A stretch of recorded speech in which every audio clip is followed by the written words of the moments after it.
Hey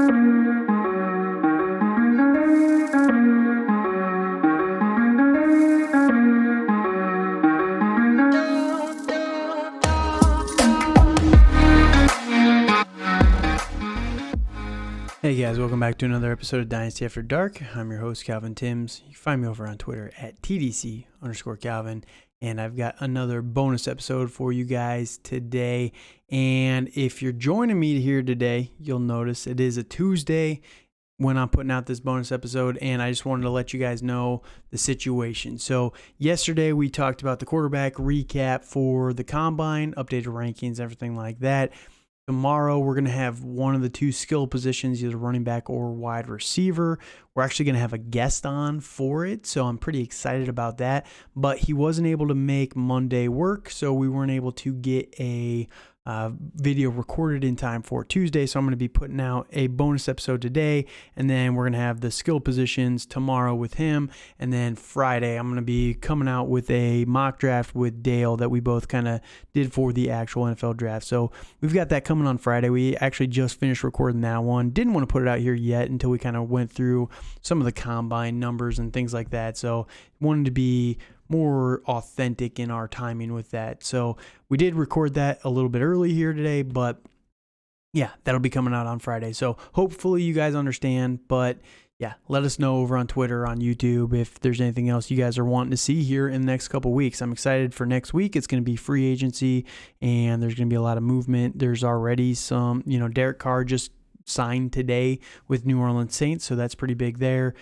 First quarterback to really make a move on the open market, and likely Jameis Winston gets cut now. So it's going to be a pretty big shuffle out there in the quarterback market yet again. So excited about that. We'll recap that next week. But until then, today, my bonus episode for you guys is going to be talking about Aaron Rodgers. So, these bonus episodes been trying to, go over some of these players that are being talked about quite a bit right now in the NFL. And, I talked about Justin Fields. I talked about the Las Vegas Raiders and what they should do, what the Bears should do. And it looks like the Bears are going to keep Justin Fields. There's going to be a bidding war for the number 1 overall pick. And today I'm going to be talking about Aaron Rodgers. Now, Aaron Rodgers is a quarterback for the Green Bay Packers. He has 1 year left on his deal before he can reasonably be moved. I think he has 3 years left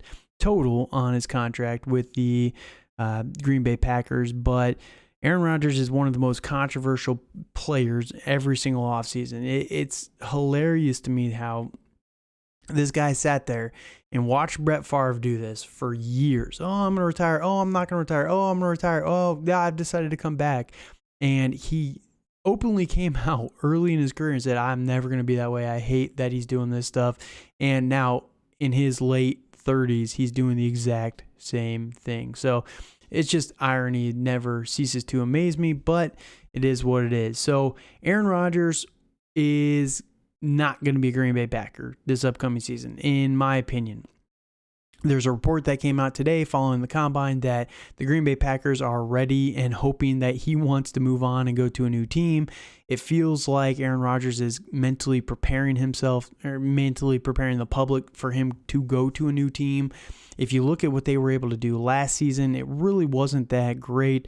The weapons on the team are young. They're inexperienced, except for Aaron Jones, his go-to guy there. The Packers, they have Jordan Love behind him. So from a Packers standpoint, moving on from Aaron Rodgers is great because they're going to eat the salary cap possibly, but it's entirely possible whoever they trade him to will help pay a large portion of that contract. And if they trade him before the season starts, I think some of it divests later on in the season, so they're not on the hook for all of it.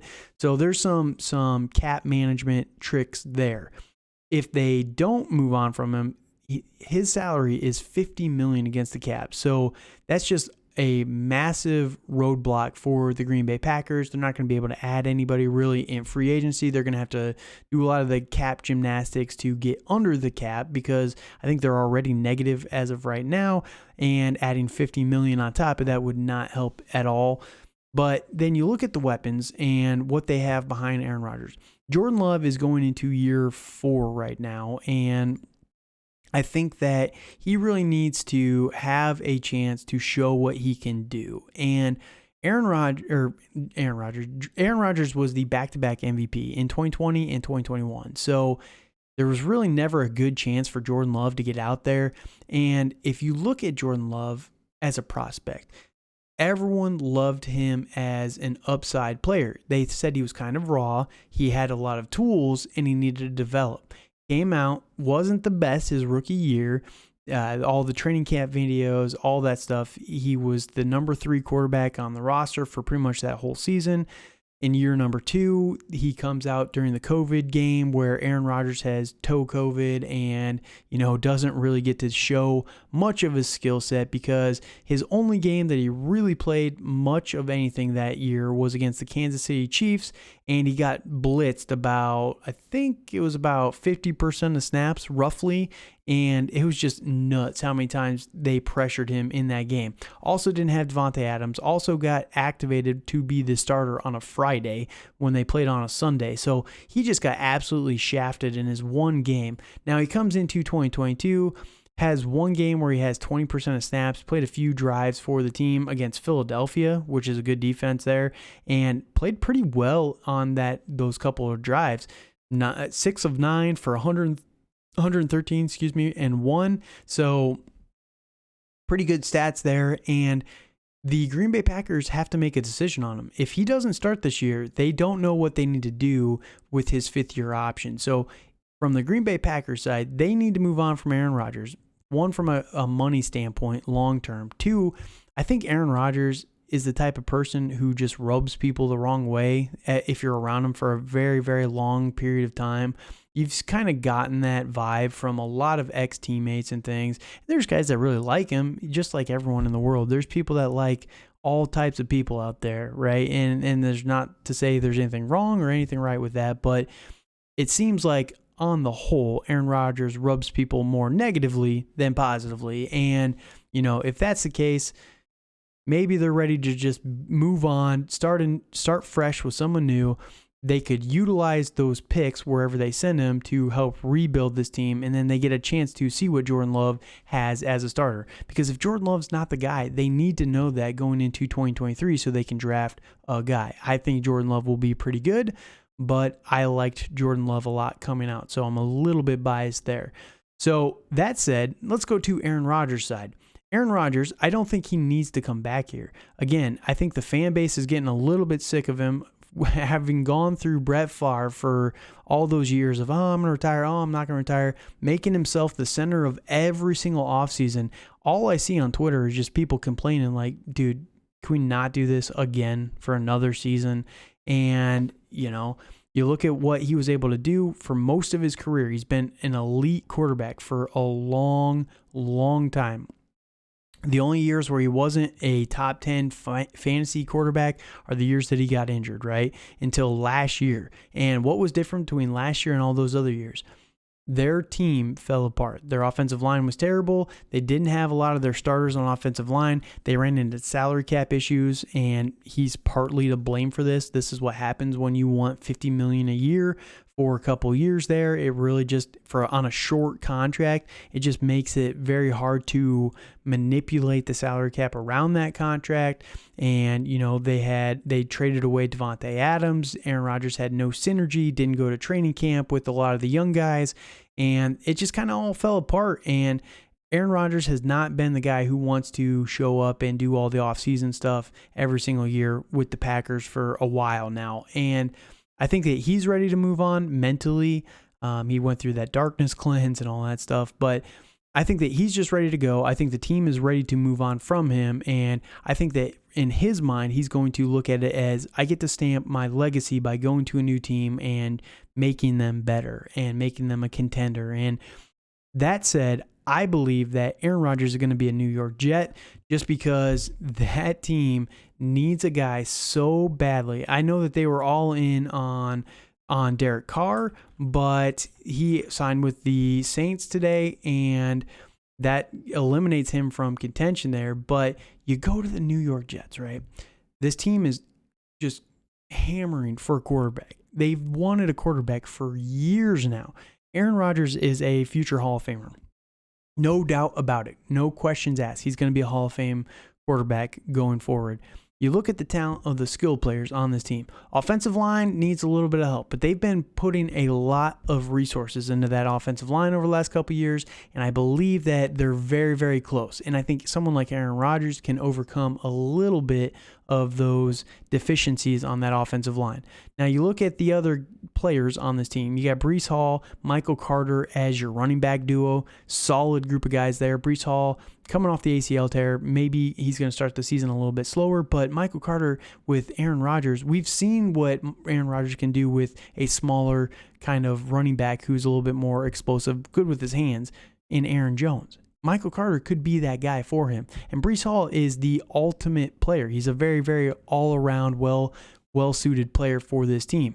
Wide receivers, you got Elijah Moore, you've got Garrett Wilson, you've got Corey Davis, possibly Denzel Mims, and then you got the tight ends, Tyler Conklin, CJ Uzama. It's a very well-rounded offense, and you look at the coaching staff. They bring in Nathaniel Hackett to be their offensive coordinator going forward. Nathaniel Hackett goes to Denver last offseason. Everyone talks about, Denver added him so that they could trade for Aaron Rodgers. Well, Aaron Rodgers recommitted to Green Bay, and then the same day, they traded away Devontae Adams. So as soon as he signed his contract, they traded away his number one wide receiver. Doesn't go to Denver. I think he's regretting that decision now and wants out of the team.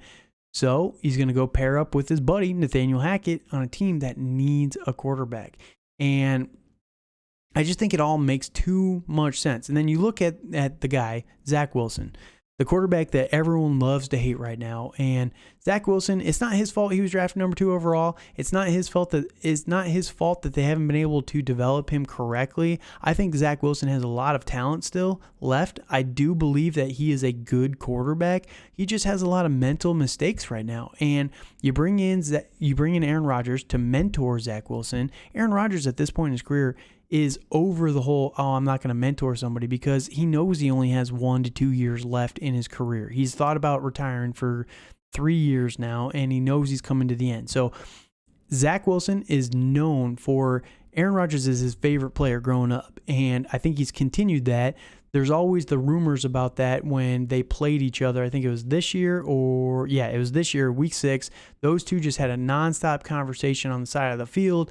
And I think that Aaron Rodgers would love to go with Zach Wilson, who kind of idolizes him, fanatic for him in that sense, and gets to teach him, gets to learn from him. So it's a great situation from that end. Zach Wilson gets to learn from one of the best of all time, gets to sit for a year and just let himself kind of refresh and fall to the back a little bit with this team.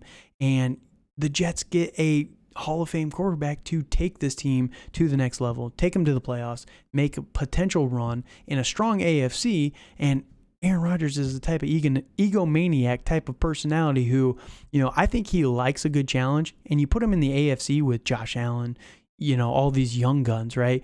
The oldest quarterback, I think, in the AFC was, I believe, Travis Kelce or someone along those lines. They do not have old quarterbacks in the AFC. He would be the oldest by a long, long shot. So for him, it's a challenge. I get to go show these young kids who the best is out here. All right, sure, I'll go do that. So I believe that Aaron Rodgers is going to be a New York Jet.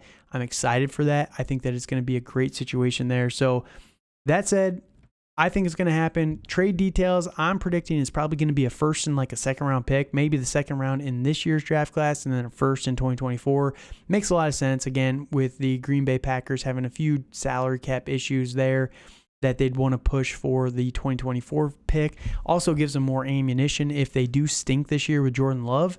Unlikely. Again, I like Jordan Love, but if he is bad, now they have 2 firsts in 2024 that they can go, and if their pick is high, they can get a Drake May, a Caleb Williams, one of these higher end quarterbacks that class and, use that other pick for another hole somewhere else on the roster. So it makes a lot of sense that they're going to probably try and give up a first round pick. That lets the Jets keep their number 13 overall pick in this year's draft class. So maybe they can upgrade that offensive line yet again.